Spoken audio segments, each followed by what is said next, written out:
Hi, my name's Gemma Ferguson and I'm the Technical Director of the Change Starts at Home programme.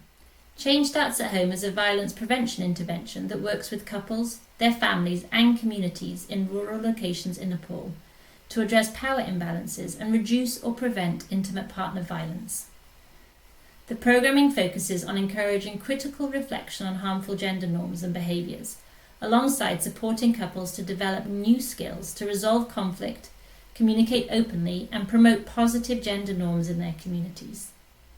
Change addresses intimate partner violence prevention through proven social behaviour change, communication and norms change approaches, including an edutainment radio drama series, guided curriculum-based group meetings that promote interpersonal communication and socio-emotional skill building, and organised diffusion activities.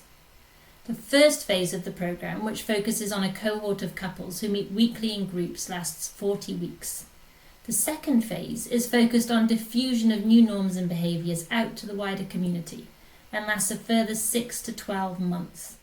The diffusion phase includes learning sessions for the core group of couples we're working with, covering topics from media mobilisation, community activism and stakeholder mapping to psychological first aid and self-care. Alongside these learning sessions are opportunities to put that learning into practice through launching their own violence-free community campaigns in collaboration with community-based organisations and structures, including local leaders and government officials. Through 3 rounds of testing and iteration of this model, we have learnt 3 key things about diffusion. Firstly, diffusion takes time, both for the changes to be accepted and adopted by communities, as well as for us as implementers to learn what works and what doesn't when designing diffusion activities. The first time we did it, we only allocated 3 months for organised diffusion activities, and whilst we were able to detect some diffusion within our intervention communities, there was no changes in behaviour or norms beyond the couples we were working most intensively with. In this third iteration, we had 9 months of organised diffusion and are noticing positive shifts in the communities, including reduction in violence perpetration and positive changes in norms. Secondly, not only does the whole process need time, but those leading the efforts in their community need enough time between events and activities to learn, personally reflect, and discuss with others, as well as taking on new skills that can help them in their next event or activity.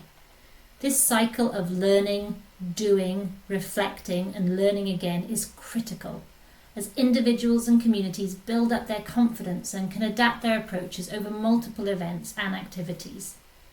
Recognising this, our diffusion curriculum has 12 sessions, but these are spread out over 6 to 12 months to give ample time for individuals to come back between each of the different events or activities they do. Thirdly, ideally there is no end to diffusion.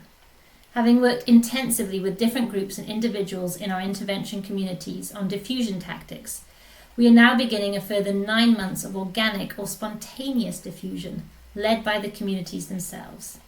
This is particularly exciting as we're not only measuring how change moves through the social networks in our target communities, but also looking at how far that change can go by measuring satellite or adjacent communities as well.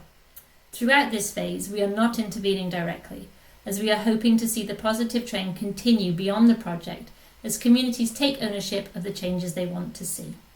Thank you.